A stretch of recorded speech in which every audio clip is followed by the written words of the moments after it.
the 19-year-old who hacked his way to a $2 billion gaming empire. Welcome to Small Cause Big Effect, where we explore how tiny moments of inspiration transform into world-changing phenomena. Today, we're diving into one of the most remarkable stories in gaming history, how a shy Swedish programmer named Markus Persson, working alone in his apartment during his spare time, accidentally created the best-selling video game of all time. This isn't just a story about coding or gaming success. This is a story about creative obsession, the power of simple ideas executed brilliantly, and how sometimes the most revolutionary products emerge not from massive corporate research and development departments, but from one person following their curiosity wherever it leads them. Picture this. It's 2009. The global economy is in crisis. Unemployment is soaring, and the video game industry is dominated by huge studios spending hundreds of millions of dollars on hyper-realistic graphics and cinematic experiences. Into this world of corporate gaming giants comes a simple game made of digital blocks that looks like it was designed in the 1980s.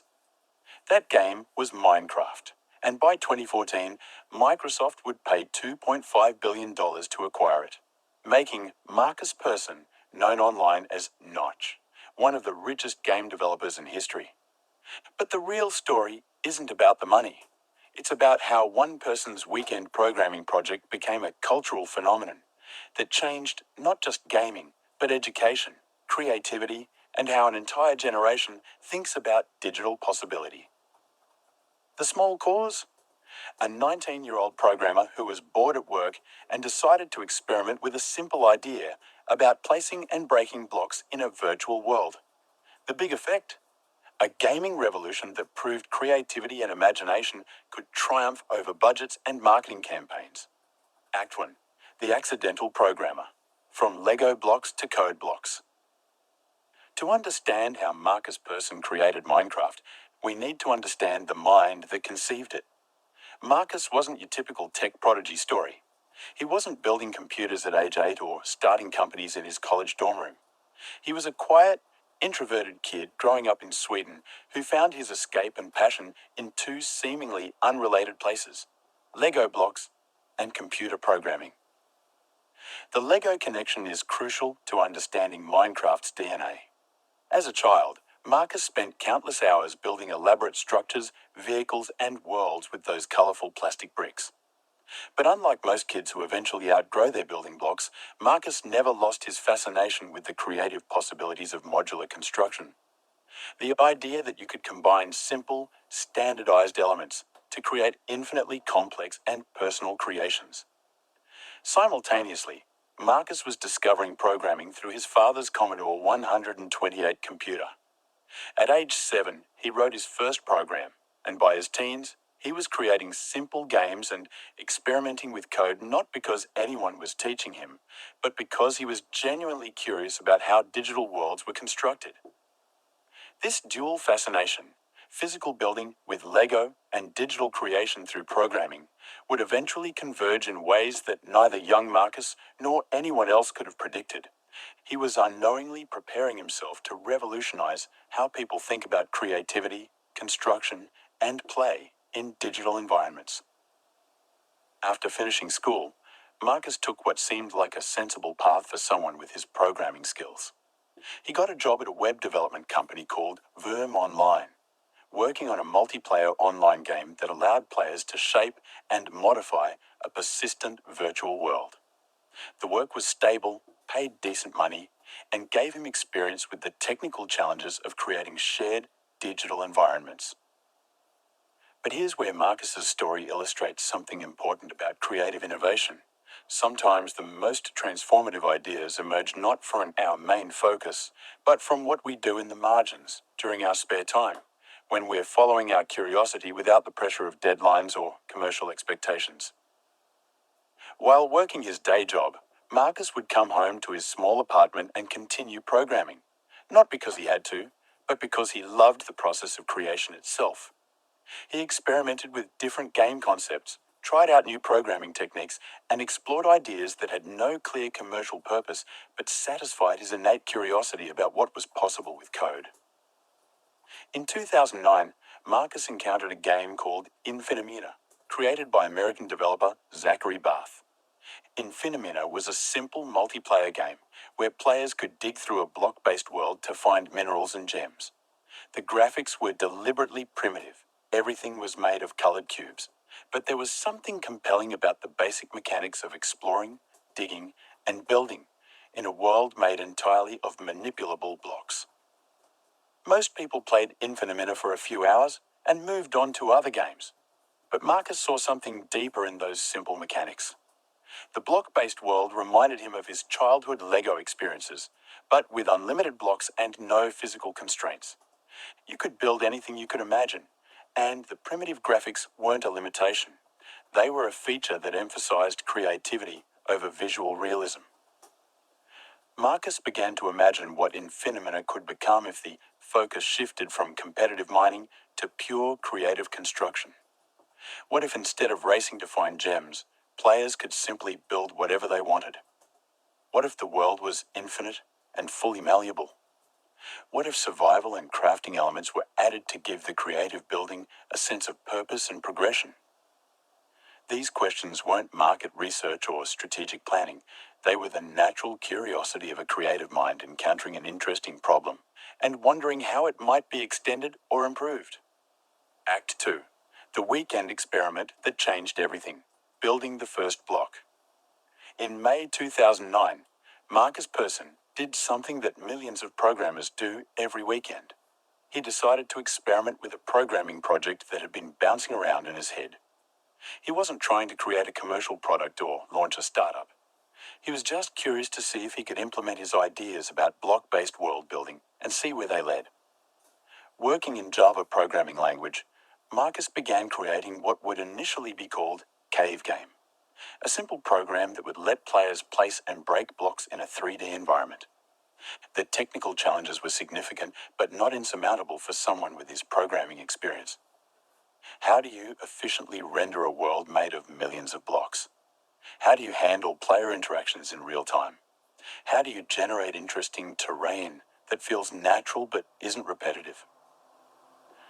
But as Markus worked on these technical problems, something more interesting was happening.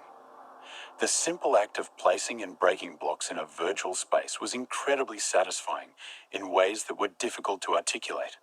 There was something almost meditative about the rhythmic process of gathering materials and building structures, something that tapped into the same creative satisfaction he had experienced as a child building with Lego blocks. Within just a few days of programming, Markus had created something that was technically simple but experientially compelling. Players could move through a randomly generated landscape, dig underground to find different types of materials, and use those materials to build structures above ground. The graphics were deliberately blocky and primitive, but the core gameplay loop was immediately engaging.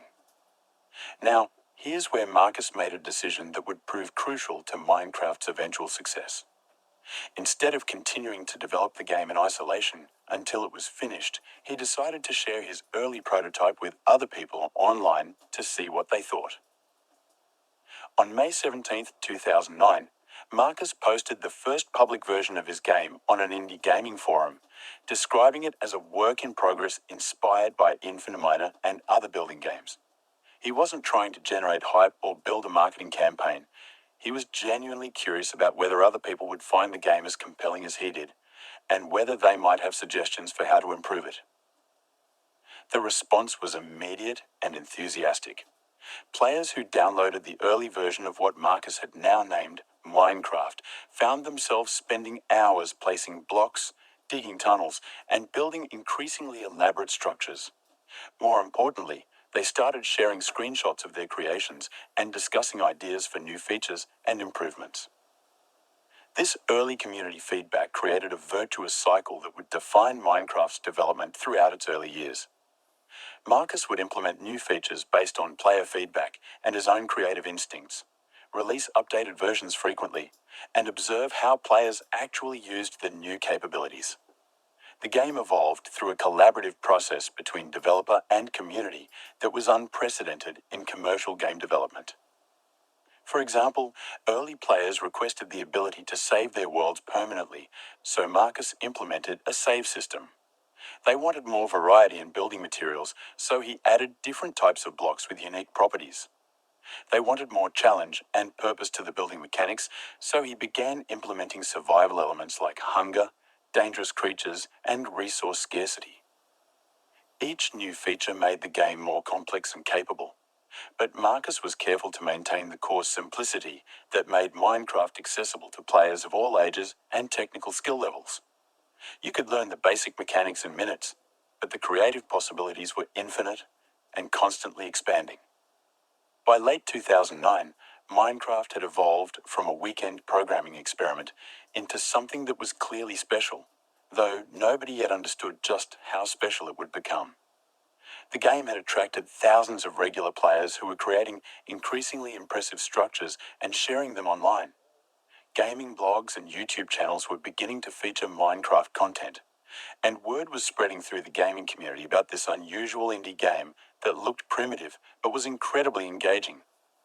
Most importantly for Markus personally, he was seeing evidence that his intuitions about creative building games had been correct. Players weren't just using Minecraft as entertainment.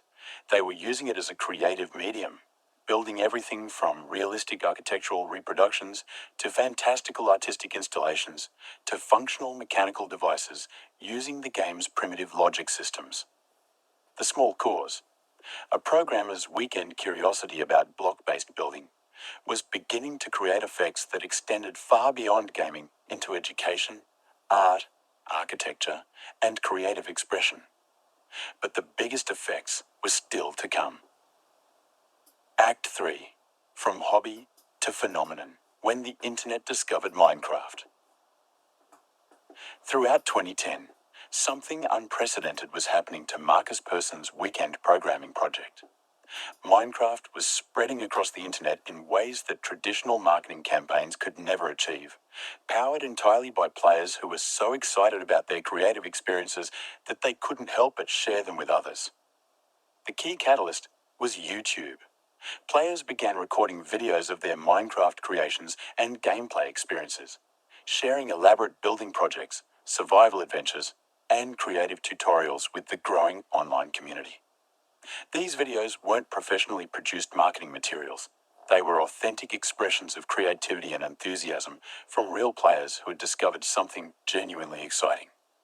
What made these videos so compelling wasn't just the impressive structures that players were building, but the sense of possibility and creative freedom that Minecraft enabled. Viewers could see that, with enough time and imagination, they could build literally anything they could conceive: castles, spaceships, working computers, recreations of real-world landmarks, or entirely original artistic creations. This viral sharing created a network effect that traditional game marketing had never achieved. Each player who discovered Minecraft through YouTube videos became a potential creator of new content that would introduce the game to even more people. The community was essentially marketing the game to itself, driven by genuine enthusiasm rather than commercial incentives. But perhaps the most significant factor in Minecraft's explosive growth was how it appealed to different types of players in completely different ways. Creative players loved the unlimited building possibilities. Survival players enjoyed the challenge of gathering resources and defending against monsters. Technical players discovered they could build functioning mechanical devices using the game's logic systems.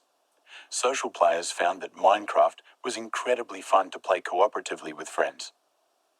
This broad appeal meant that Minecraft was attracting not just traditional gamers, but also people who had never considered themselves gamers at all.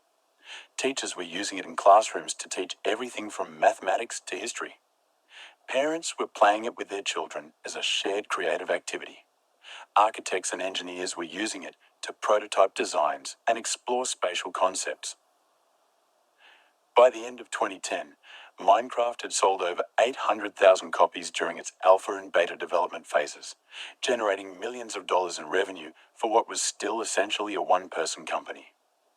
Markus had gone from weekend hobbyist to successful entrepreneur, but the game's trajectory was just beginning. The success created new challenges that Markus had never anticipated. How do you maintain the creative vision and development pace of a solo project while handling the business, legal, and technical infrastructure needed to serve millions of players? How do you continue innovating and adding features while preserving the essential simplicity that made the game special in the first place? Marcus's solution was to embrace the same collaborative approach that had driven Minecraft's development from the beginning. He founded a small company called Mojang and brought in a few carefully chosen collaborators who shared his vision for what Minecraft could become. The team remained small and focused, prioritizing creative development over corporate expansion. More importantly, Markus maintained his commitment to listening to the community and evolving the game based on how players were actually using it, rather than imposing his own preconceptions about what a video game should be. This player-centric development approach had been essential to Minecraft's success, and scaling it required finding ways to maintain that responsiveness even as the community grew into the millions. By 2011, Minecraft had transcended gaming to become a cultural phenomenon. It was being covered in mainstream media as an example of how independent creativity could compete with corporate entertainment. Educational institutions were recognizing its potential as a learning tool. Artists and designers were exploring its possibilities as a new medium for creative expression. The simple idea of placing and breaking blocks in a virtual world had evolved into something much more significant. A platform for human creativity that proved that the most powerful digital tools aren't necessarily the most technologically sophisticated ones, but the ones that align most naturally with how people actually want to create and express themselves. This brings us to a crucial moment in our story, because what happened next would determine whether Minecraft remained an interesting independent success story or became something that would influence the entire entertainment industry. And if you're enjoying this deep dive into how one person's creative experiment became a global phenomenon, you're going to love the other transformation stories we explore here at Small Core's Big Effect.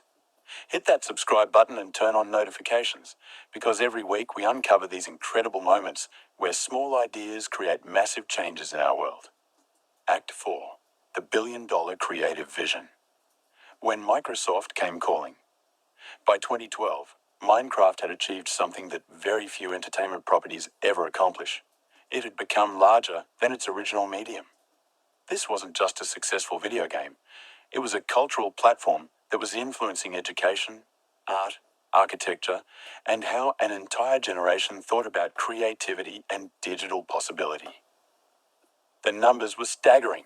Minecraft had sold over 30 million copies across multiple platforms. YouTube videos featuring Minecraft content were being viewed billions of times. The game had been translated into dozens of languages and was being played in virtually every country on Earth. Educational versions were being used in thousands of classrooms to teach subjects ranging from basic mathematics to complex engineering concepts. But what made Minecraft truly remarkable wasn't just its commercial success. It was how it had democratized creativity in digital spaces. Before Minecraft, creating impressive digital content typically required expensive software, specialized training, and significant technical expertise. Minecraft made it possible for anyone, regardless of age or technical background, to build elaborate, personally meaningful creations using simple, intuitive tools.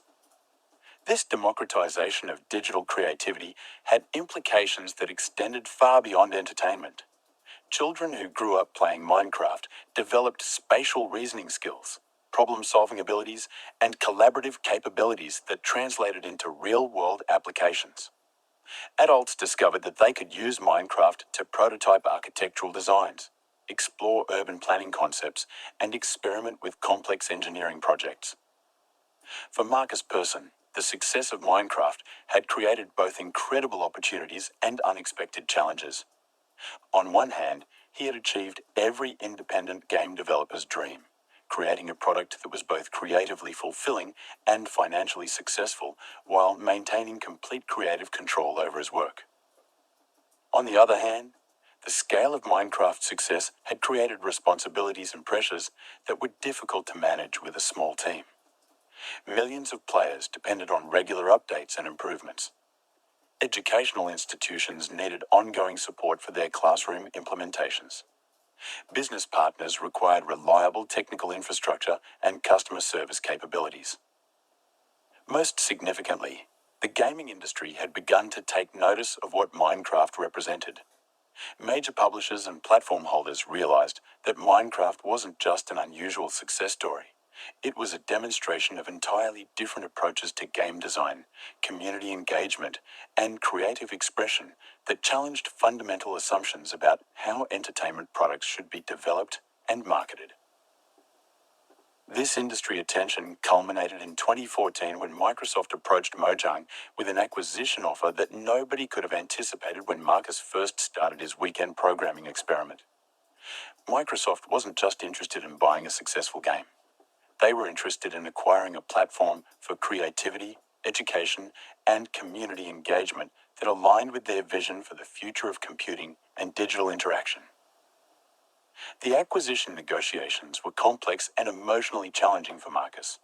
Selling Minecraft to Microsoft would provide financial security and resources for continued development, but it would also mean giving up the independent creative control that had been essential to the game's success. How do you maintain the authentic, community-driven development approach that made Minecraft special within the structure of a large corporate organization? Microsoft's offer was ultimately too compelling to refuse. $2.5 billion for a game that had started as a weekend hobby project. But the acquisition wasn't just about money. It was recognition that Minecraft represented a fundamentally different and valuable approach to digital creativity that had the potential to influence how people interact with technology across education, entertainment, and professional applications. The Microsoft acquisition was announced in September 2014, making Markus Persson one of the richest game developers in history overnight.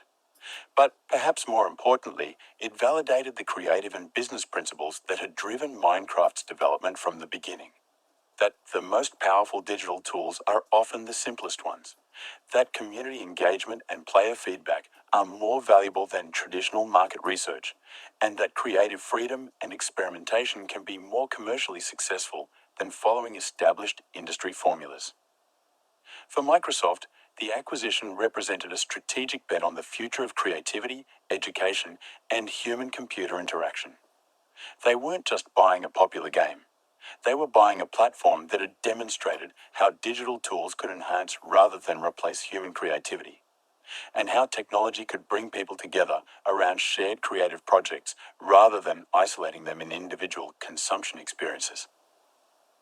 The small cause that had started with a curious programmer experimenting with block-based building mechanics had created a big effect that was now valued at billions of dollars and recognized as influential by one of the world's largest technology companies. Actfio, the educational revolution, building the future in blocks. While the financial aspects of Minecraft's success story are impressive, perhaps the most significant long-term impact has been in education, where the game has fundamentally changed how teachers and students think about learning, creativity, and engagement in academic environments. This educational transformation wasn't planned or strategically developed by Markus Persson or his team at Mojang. It emerged organically as teachers around the world discovered that their students were intensely engaged with Minecraft and began experimenting with ways to incorporate the game into their curriculum and teaching methods. The results were immediately apparent and remarkably consistent across different subjects, age groups, and educational contexts. Students who struggled with traditional classroom approaches often thrived when academic concepts were presented through Minecraft's building and exploration mechanics. Complex mathematical concepts became intuitive when students could construct geometric shapes and experiment with spatial relationships using blocks. Historical events became more meaningful when students could research and recreate historical buildings, cities, and civilizations in accurate detail. Scientific concepts like chemistry, physics, and engineering became hands-on experiences when students could build functional models and test their understanding through experimentation within the game environment. But the educational impact went deeper than just making traditional subjects more engaging. Minecraft was teaching students skills and ways of thinking that weren't part of conventional curriculum, but were increasingly important in a world where creativity, collaboration, and digital literacy were becoming essential capabilities. Students working on Minecraft projects learned to break complex problems into manageable components, collaborate effectively with peers who had different strengths and interests, iterate and improve their work based on feedback and experimentation, and persist through challenges that required sustained effort and creative problem solving. These weren't just academic skills, they were life skills that prepared students for success in creative industries, technical fields, and collaborative work environments that were becoming increasingly common across the economy. Recognizing this educational potential, Microsoft invested heavily in developing Minecraft Education Edition, a version of the game specifically designed for classroom use with enhanced collaborative features, teacher management tools, and curriculum integration capabilities. This wasn't just a commercial expansion of the Minecraft brand. It was recognition that the game had accidentally created one of the most effective educational tools ever developed, and that with proper support and development, it could transform how students learn and how teachers teach across virtually every academic subject. The educational applications continued to expand as teachers and students discovered new possibilities. Students used Minecraft to recreate ancient Rome for history classes, build molecular structures for chemistry lessons, design sustainable cities for environmental science projects, and create interactive stories for literature and creative writing assignments. Perhaps most significantly, Minecraft was demonstrating that learning could be intrinsically engaging and creative rather than something that students had to be motivated to do through external rewards and punishments. When academic concepts were presented through meaningful, creative projects that students could share and build upon collaboratively, learning became something that students wanted to do rather than something they had to do. This shift from external motivation to intrinsic engagement represented a fundamental change in educational philosophy that had implications extending far beyond any single subject or teaching method. It suggested that the most effective educational approaches were those that aligned with how humans naturally learn, through experimentation, creativity, collaboration, and the satisfaction of building something meaningful and personally significant. By 2020, millions of students around the world were using Minecraft in their educational experiences, and thousands of teachers had been trained in methods for incorporating the game into their curriculum. What had started as a weekend programming experiment had become a global educational platform that was influencing how an entire generation learned to think about creativity, collaboration, and problem solving. Act 6, the cultural phenomenon more than a game. By the mid-2010s, Minecraft had transcended its origins as a video game to become something unprecedented in entertainment history. A cultural platform that influenced art, architecture, social interaction, and creative expression across multiple generations and cultures around the world. This cultural impact was most visible in the massive creative projects that individuals and communities undertook within the Minecraft world. Players weren't just building houses or castles, they were recreating entire cities, constructing functional computers using the game's logic systems, designing elaborate artistic installations, and creating collaborative projects that involved hundreds of participants working together over months or years. These weren't just impressive technical achievements. They were expressions of human creativity that used Minecraft as a medium in the same way that artists use paint, musicians use instruments, or writers use language. The game had become a new form of creative expression that was accessible to anyone with imagination and patience, regardless of their technical background or artistic training. The scale and ambition of some community projects were breathtaking. Groups of players recreated entire fantasy worlds from popular books and movies, built accurate reproductions of real-world cities and landmarks, and designed original worlds that served as settings for stories, games, and collaborative adventures. But perhaps more significant than these individual achievements was how Minecraft had changed social interaction and community formation in digital spaces. Unlike most online games that focused on competition or individual achievement, Minecraft naturally encouraged collaboration, mutual support, and shared creative projects. Players formed communities around building projects, exploration goals, and creative challenges that brought together people from different countries, cultures, and backgrounds who might never have interacted otherwise. These communities often developed their own cultures, traditions, and social norms that were based on creativity, collaboration, and mutual respect rather than competition or conflict. This collaborative aspect of Minecraft culture had real-world implications as well. Many players reported that their experiences in Minecraft communities had improved their communication skills, cultural awareness, and ability to work effectively with diverse groups of people on complex projects. The game's influence extended into professional creative industries as well. Architects began using Minecraft to prototype building designs and explore spatial concepts with clients. Urban planners used it to model proposed developments and gather community feedback. Film and television producers used it to create storyboards and visualize complex scenes. These professional applications weren't just novelty uses of a popular game. They were recognition that Minecraft's approach to spatial design and collaborative creativity offered genuine advantages over traditional professional tools in certain contexts. The game's impact on popular culture was equally significant. Minecraft references appeared in mainstream movies, television shows, and music. Fashion designers created clothing inspired by the game's aesthetic. Artists incorporated Minecraft imagery and concepts into gallery exhibitions and public installations. This cultural penetration demonstrated something important about how entertainment properties can influence society. The most impactful cultural products aren't necessarily those with the highest production values or largest marketing budgets. They're the ones that provide people with new ways to express themselves, connect with others, and explore their creativity. Minecraft succeeded culturally because it didn't just entertain people. It empowered them to become creators, collaborators, and community builders in ways that felt meaningful and personally significant. Untold, the small cause of a programmer's curiosity about block-based building had created a big effect that was reshaping how millions of people thought about creativity, community, and the possibilities of digital interaction. But the story was far from over, as Minecraft continued to evolve and influence new applications and communities around the world. Act 7. The Legacy of Infinite Possibility. What Minecraft taught the world, per se.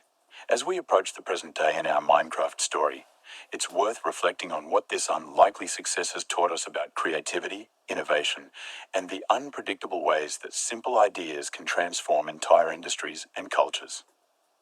Perhaps the most important lesson from Markus Persson's journey is that the most revolutionary innovations often emerge not from massive research and development efforts, but from individuals following their genuine curiosity and creative instincts without knowing where those explorations might lead.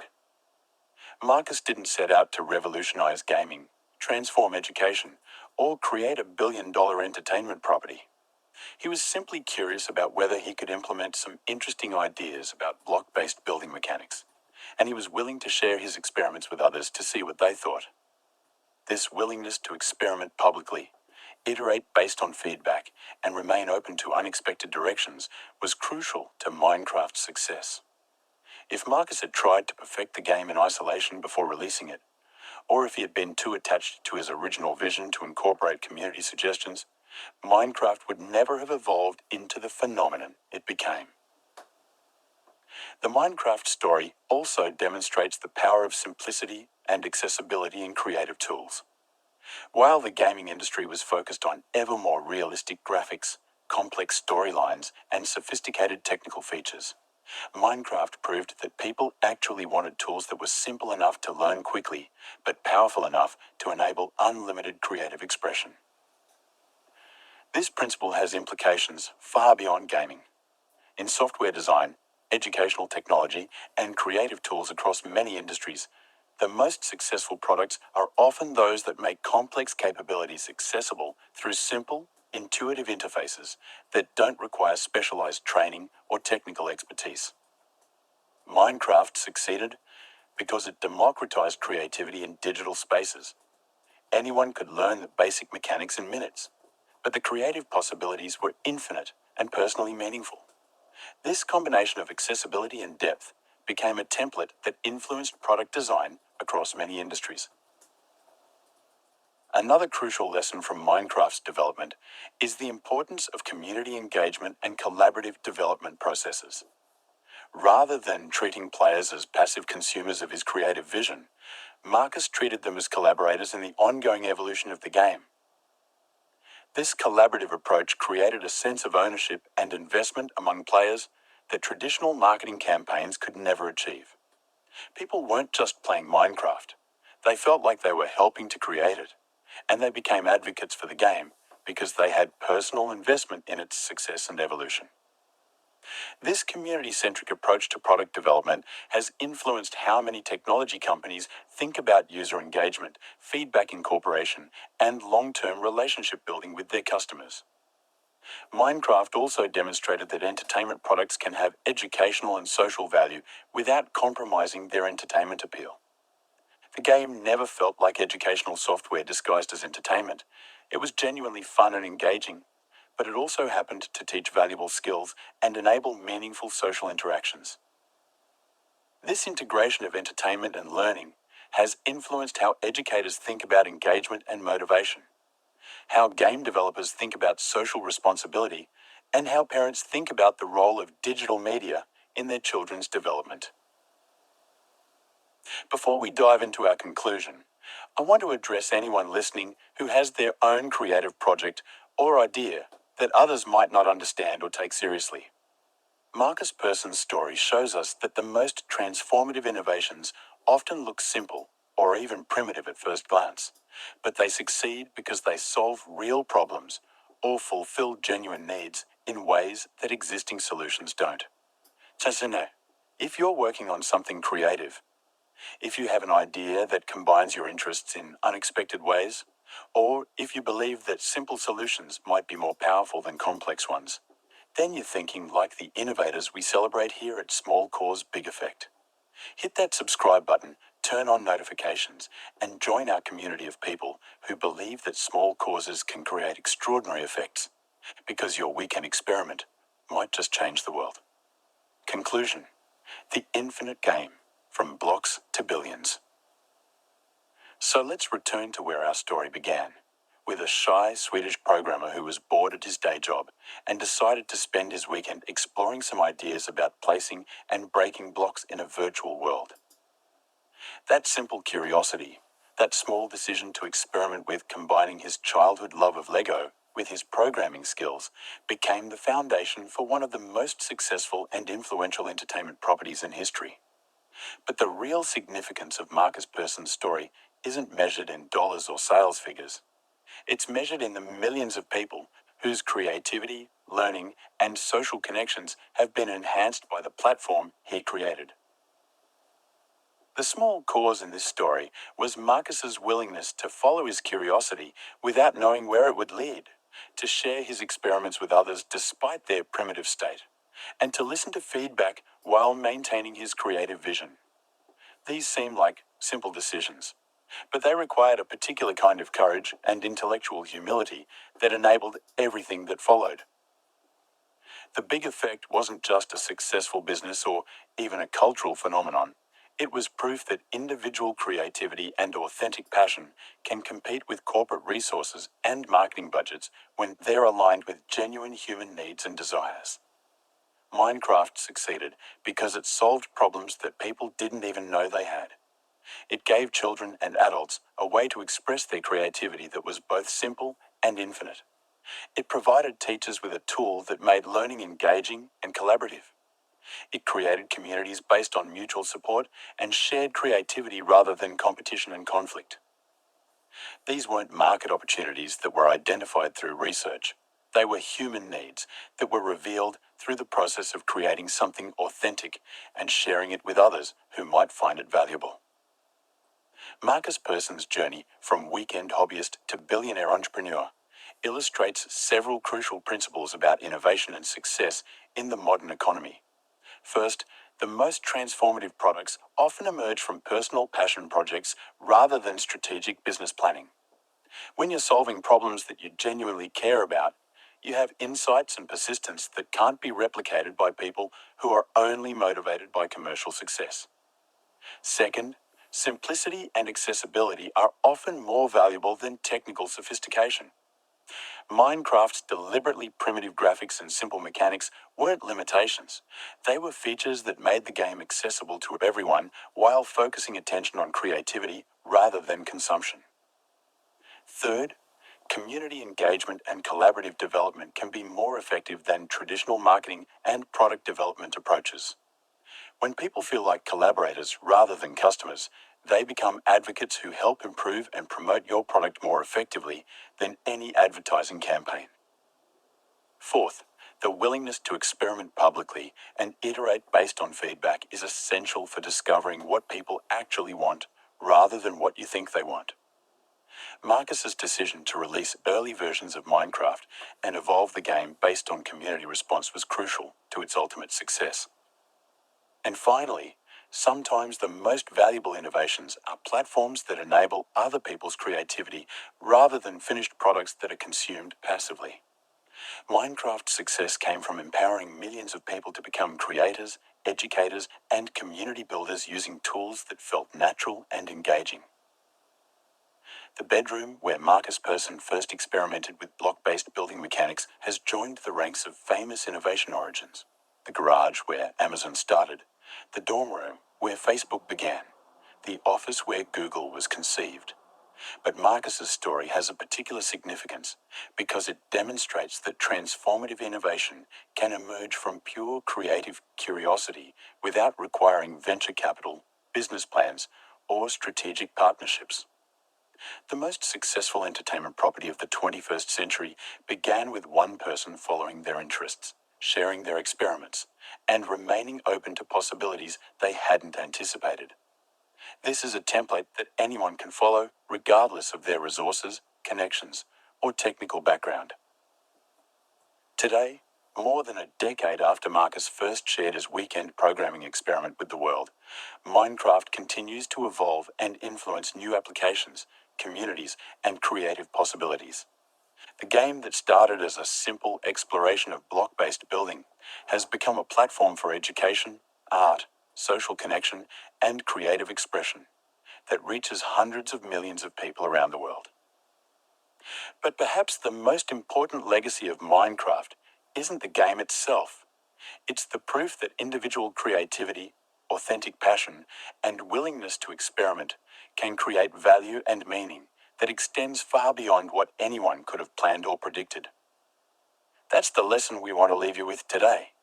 The next time someone tells you that your creative project is too simple, too primitive, or too different from what's currently successful, remember that Minecraft looked like a throwback to 1980s graphics when it was competing with games that cost hundreds of millions of dollars to develop.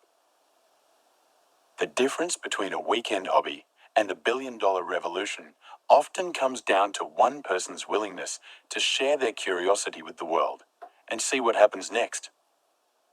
Until next time on Small Cause Big Effect, keep experimenting, keep building, and remember, your simple idea might be the beginning of something extraordinary. The world is always ready for the next person who can combine genuine creativity with the courage to share it.